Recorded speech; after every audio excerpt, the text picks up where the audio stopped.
총성 병장 효자손 2004년 3월 30일 입대해서 2006년 3월 29일 전역을 명받았습니다. 이제 사연합니다. 틀딱!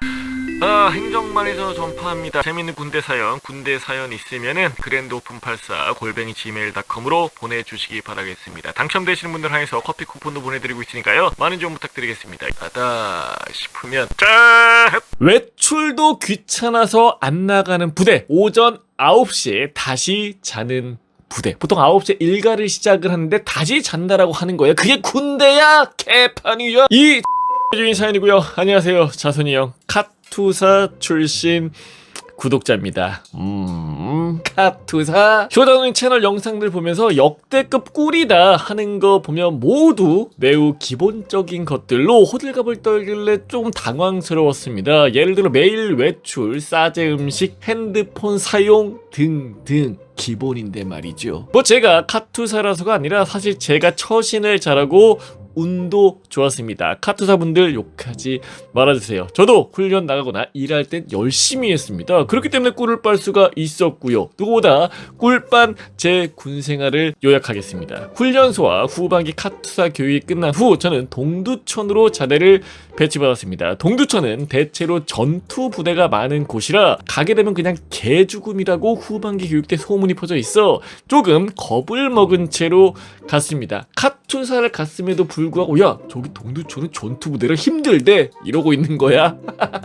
모든 카투사를 제가 편하다 꿀이다 뭐 이렇게 얘기하는 게 아닙니다. 대부분의 카투사가 모두라고 얘기 안 해서 대부분의 카투사가 제가 배치받은 곳 역시 전투부대였습니다. 전투부대 행정병으로 배치를 받은 채 갔더니 역시 처음에는 모터풀이라는 곳에서 매일같이 일을 해야 했습니다. 참고로 여기서 말하는 모터풀은 군사 차량 기지를 얘기합니다. 무거운 쇳덩이를 매일 다루고 시커먼 기름과 매연을 마시며 일하다 보니 수명이 단축이 되는 기분이었습니다. 날이 더우나 추우나 미군들과 똑같이 고생하며 일을 하다 보니 피부도 타버리고 얼굴도 사갔다는 말을 친구들에게 많이 들었습니다. 그러나 여기서부터 반전이 시작됩니다. 중대내 카투사 병력이 거의 없는 편이었는데 그 중에서도 짬이 잘 풀려 일병 말부터 후임들이 우수수수 쏟아지기 시작하더군요. 상병을 달고 보니 제가 최고참 수준의 짬이 되어버렸습니다. 자연스럽게 1인실을 사용하고 한 명이 사용하는 방 1인실 고참의 특권을 모두 누리는 등 굉장히 편해졌습니다. 마침 같이 일하던 미군들도 약간 바뀌었는데요. 저를 미군과 동등하게 대우하던 기존 친구들과는 다르게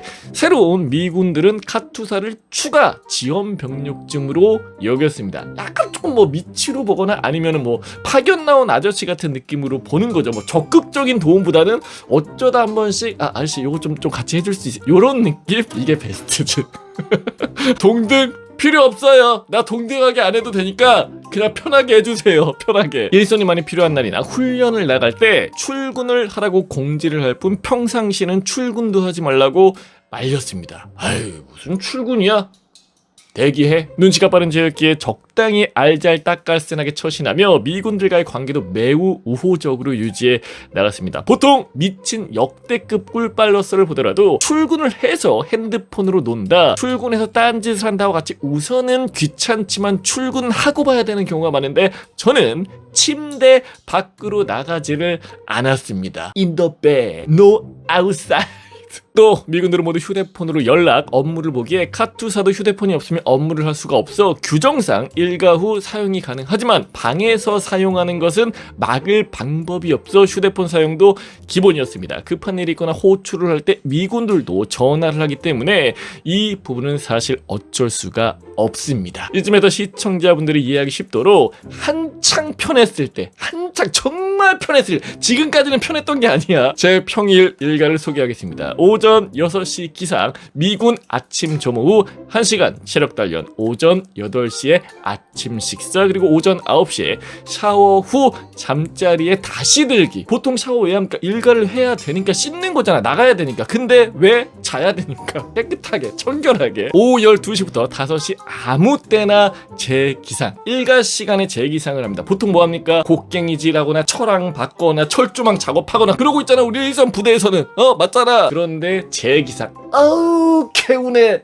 해가 중천을 넘어 뉘엿뉘엿 넘어가네.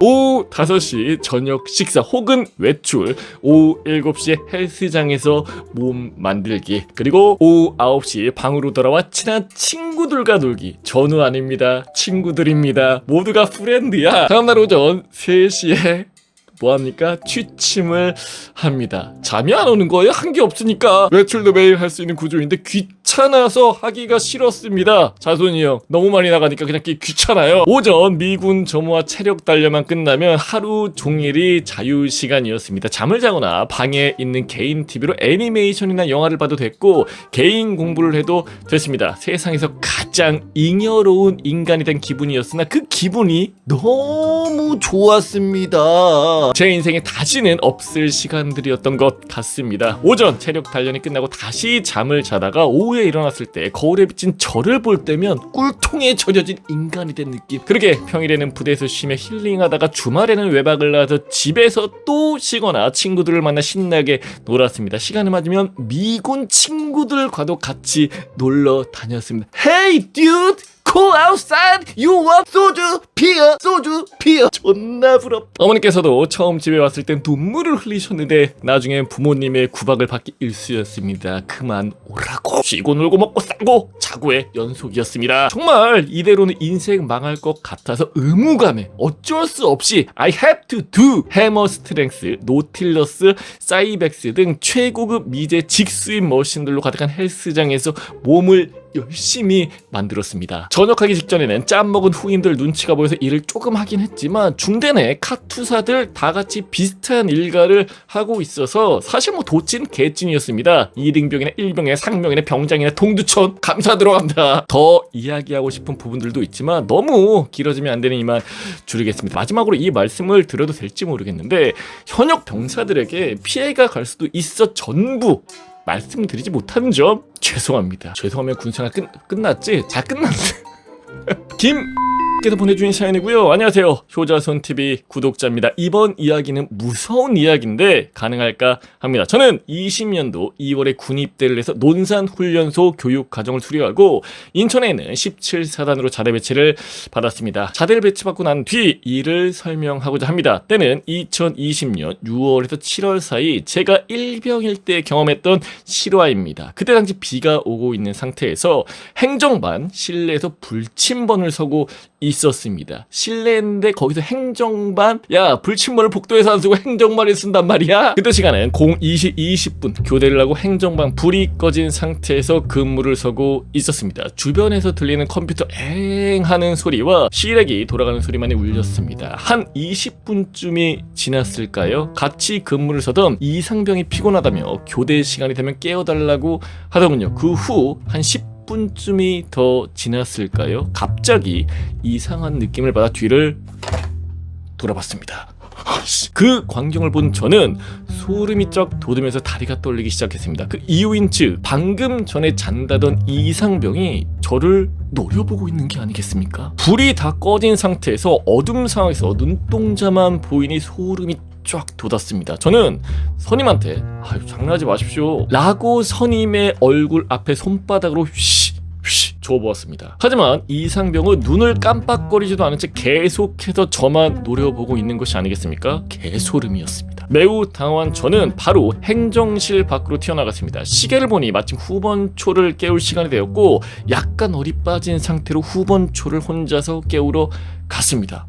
그래도 근무는 제대로 알고 있는 거네. 불침번 하고 있으니까 깨우러 간 거야. 후번초를 깨우고 다시 행정반으로 돌아와서 조심스럽게 불을 켜보니 이상병은 그 상태 그대로 잠을 자고 있었습니다. 근데 그 선임의 몸이 덜덜 떨리면서 힘겹게 잠에서 깨며 무슨 일 있었냐고 저에게 묻더군요. 그래서 저는 아무것도 기억 안 나십니까? 라고 물어보았고 상병왈 아니 잠자기 한 4-5분 정도 전까지는 기억이 나는데 그 이후에는 아무 기억도 안 나는데 저는 아까 있었던 일 이상병에게 전해주었습니다. 그랬더니 이상병은 생각해보니까 조금 전에 자신이 가위를 눌린 것 같다 라고 얘기를 하더군요. 그 부분에서 서로 소름이 쫙 돋으며 화장실에서 세수를 하고 급히 잠을 요청했습니다. 저는 아침에 일어나자마자 행복한님께 말씀을 드렸고 행복한님께서는 깜짝 놀라서 그 말이 사실이었네 라고 하시더군요. 그러면서 저에게 한 이야기를 해주시는데 이야기의 내용은 이랬습니다. 2017년 6월쯤이었나? 중대에서 근무하던 병사 하나가 너무 좋아하는 여자가 하나 있었는데 둘이 2년을 사귀다가 여자가 바람이 나서 여자 쪽에서 헤어지자고 말을 했다고 하더군요. 그 말에 충격을 받고 헤어진 뒤 일주일 후에 불침번이 행정반을 돌아보고 있다가 구석에서 의자에 앉은 채로 자살을 한 그 병사를 보게 된 것이었습니다. 그 후 6월에서 7월쯤 행정반에서 근무를 서다가 저와 같은 느낌을 받았다는 병사들의 무용담이 계속 들려왔다고 하더군요. 그때 당시 저를 쳐다보고 있던 그 눈동자가 아직도 생각이 납니다. 이상으로 이야기를 마무리합니다. 지금 입대를 앞둔 친구들 부대에 가면은 괴담 하나씩 있습니다. 괴담일 것 같죠? 실제로 일어납니다. 야간 새벽 2시 3시에 이상한 소리 이상한 불빛 이상한 불빛. 아무튼 여러분들 실제로 부대에 가면은 살자를 하는 친구도 있고 그건 아니어도 이걸 시도하는 친구들 생각보다 되게 많습니다. 제가 얼마 전에도 사촌 동생이 군생활을 하고 있는데 실제 이거 시도한 친구가 있었다라고 얘기를 하더라고요. 그만큼 여러분들 주변 전우들 좀 사랑으로 아껴주시고 보듬어 주시고 말도 한번 걸어주시고 많은 애정도 쏟아주시면 좋지 않을까. 그럼에도 불구하고 이게 근본적으로 이런 일이 왜 일어나는가, 이런 왜 시도를 많이 하는가, 예? 군생활이 널널하게 편하니 이 강산은 내가 지키노라 당신의 그 충정